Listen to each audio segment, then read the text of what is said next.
As the Crusader soldiers stayed at the lodge, the people around began to notice that he had changed. At first, this change was not expressed through obvious new behaviors.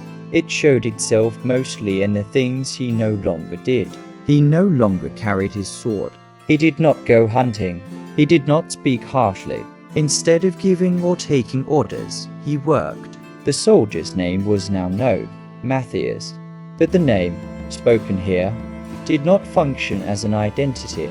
It was more like a mark left behind from another life. Few people at the lodge addressed him by it. Most of the time, he was simply called the soldier, because in this place, what mattered was not who someone was, but what they had left behind. Matthaeus' condition drew the attention of other foreigners nearby. The Crusader forces moving through inner Anatolia were not made up solely of organized armies. Along the way, there were those who had fallen behind, been wounded, lost their faith, or grown afraid. These men often broke away from the main forces and lingered near villages, lodges, and mountain passes. The lodge where Matthaeus stayed stood on exactly such a route. The first foreigner to arrive was someone Matthaeus recognized from his former unit. They had marched in the same ranks. The man was wounded and hungry. When he reached the lodge and saw Matthaeus inside, he recognized him immediately, but just as quickly realized that he was no longer facing the man he had once known. This was not the same soldier. "What are you doing here?" he asked. Matthaeus did not answer. The silence unsettled the newcomer. For men from Europe, silence was usually a sign of fear or guilt. But this silence was neither. It was the silence of someone who had given something up. The foreigner stayed for several days. Geyikli did not speak to him either. He did not engage in long conversations with Matthaeus or with anyone else. He showed no one a path, but he did not drive anyone away. For those staying at the lodge, this alone was a sign. Geyikli did not keep those he considered harmful. In time, several foreigners gathered at the lodge. Not all of them were crusaders. Among them were mercenaries, merchants who had lost their way, and men who had begun to question their beliefs. What they shared was this: none had come to learn something. All of them were fleeing from something. Geyikli was aware of this. He did not preach to them. He did not speak of faith. He did not mention the knowledge of transformation. But he did not disrupt the order of the lodge. People rose in the morning. Work was done. Food was shared. No one was given special treatment. Matthaeus was part of this order as well, near in the foreground, nor set apart. This order unsettled the foreigners. The world they had known was built on hierarchy. Here, no one commanded anyone else. One day, one of them asked Geyikli "If we stay with you, will we become like you?" Geyikli answered directly. "No," he said. "One cannot become like me." The answer disappointed some of them. They had expected a transformation, a sign, an authority, but nothing was promised here. Some left. Those who stayed could not fully explain why they remained. Among those who stayed, Matthaeus was silent. But his silence was not the same as Geyikli Geyikli carried his silence deliberately. Matthaeus was still learning how to carry it, yet neither of them spoke. Over time, the foreigners realized something. Geyikli did not want anyone to change, but he also did not stop those who did change. Matthaeus was the clearest example. No one had told him to abandon war, yet he found himself unable to return to it.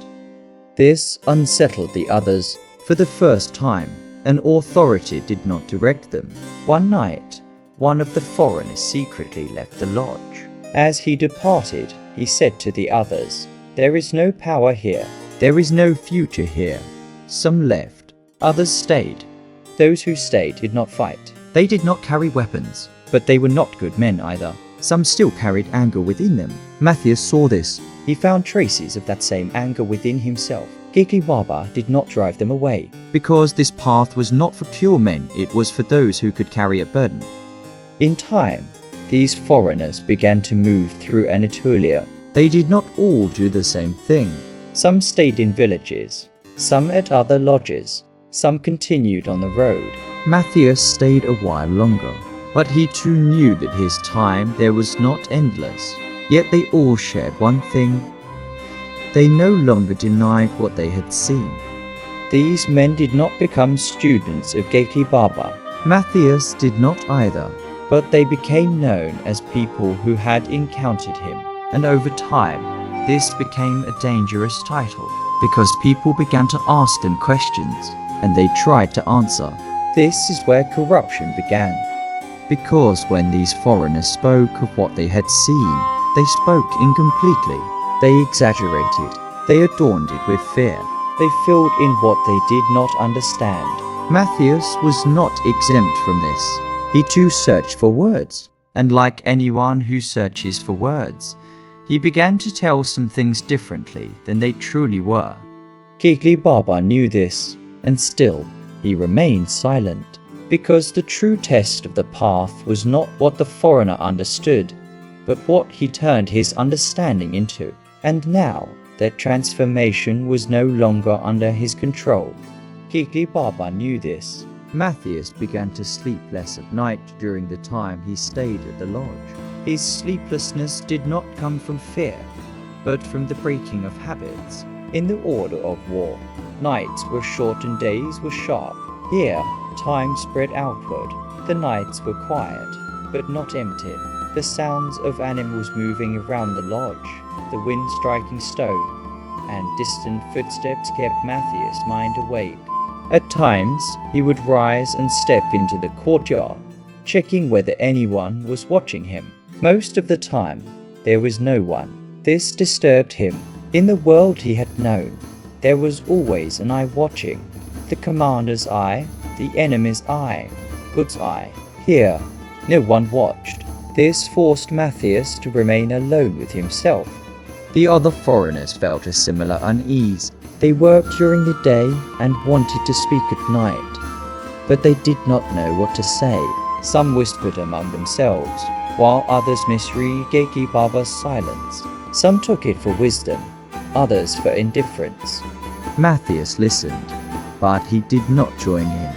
No matter what was said, he knew that what he had seen would not change.